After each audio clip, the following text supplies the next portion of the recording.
Massacre in KZN. At least 10 dead after a deliberate fire attack. What happened?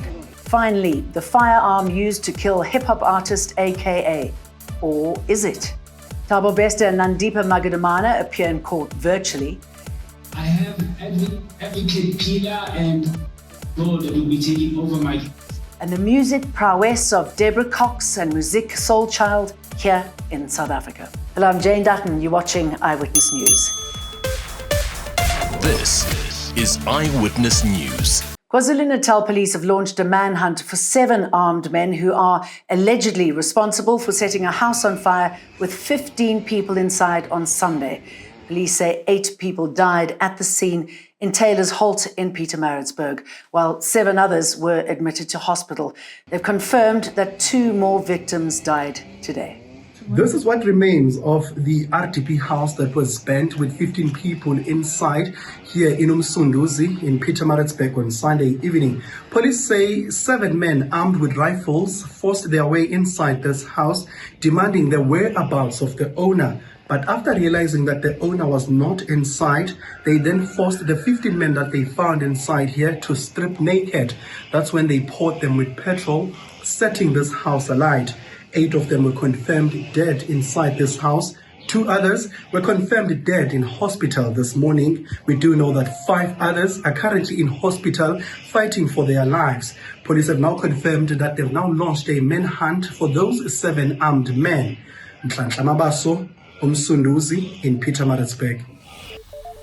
The short virtual appearance of the most famous couple in South Africa, Thabo Bester and his alleged partner in crime, Magudumana, appeared virtually in court. Nandipa is also going to appear virtually. The matter against Bester and his 8 co-accused has been postponed to the 20th of June for further investigations. The matter continues with the 5 former G4S employees applying for bail. I have advocate Peter and God that will be taking over my case.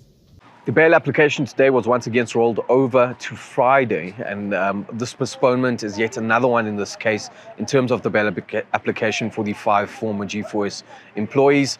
There was just not enough time in court today for the defense teams representing each of the accused to cross-examine the state witness, and that state witness is a member of the investigating team that's investigating Thabo Bester's escape. He took the stand last week and was providing evidence into each role the accused in terms of the G4S employees or the former G4S employees played in Thabo Bester's escape. KZN police say the murder weapon used to kill hip-hop star AKA has not been found.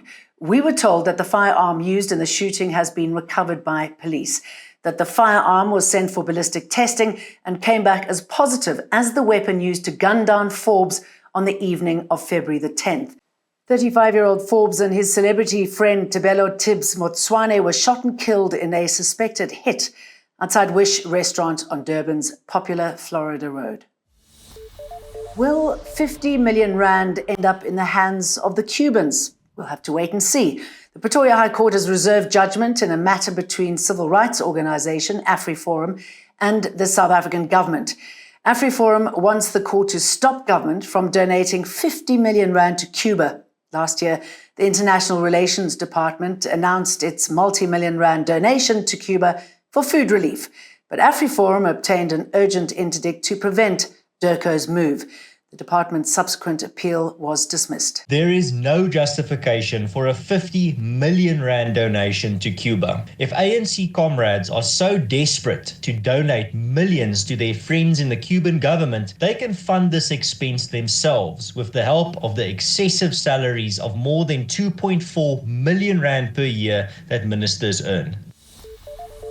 I don't have any information regarding my family.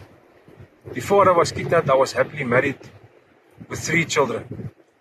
I do not know what is their current situation. Gift of the Givers founder Imtiaz Suleiman says negotiations to get South African paramedic Gurko van de Venter out of Mali are at a crucial stage. Western Cape resident van de Venter has been in captivity for more than 5 years following his kidnapping in Libya in 2017. The Swellendam medic was then sold to an Al-Qaeda group and has since been moved to Mali, where he's currently being held captive. Suleiman says their hostage negotiator is back in Mali, having returned to South Africa last week for further consultations and to share sensitive information. That's the last thing left. We have to wait for what the intermediary says, and we're going to push the other guys to talk to the elders and say, look, we use the term in Arabic called fi sabilillah, which means for the sake of God Almighty. It's a charitable thing. The man hasn't seen his wife, his child hasn't seen him for 5 years. What are you going to achieve? Let the guy go. You've made enough money with other people. Let him go. You're going to speak to them blunt like that. And if you're lucky, you can get him out to no money. So we are hoping and praying, and this is the final trip. If we don't come right now, we're stuck. And a music feast on its way to South Africa. Deborah Cox and Music Soul Child will be here in July. The award-winning singer-songwriters will be headlining the Afro, Soul and R&B version of the Magic Music Sessions event in South Africa. The shows are set to take place on Thursday, July the 27th at Grand West in Cape Town, while Pretoria hosts the second leg on Saturday, the 29th of July at the Sunbet Arena. Eyewitness News, in touch, in tune, and independent. For the latest, log on to ewn.co.za or ewn.mobi.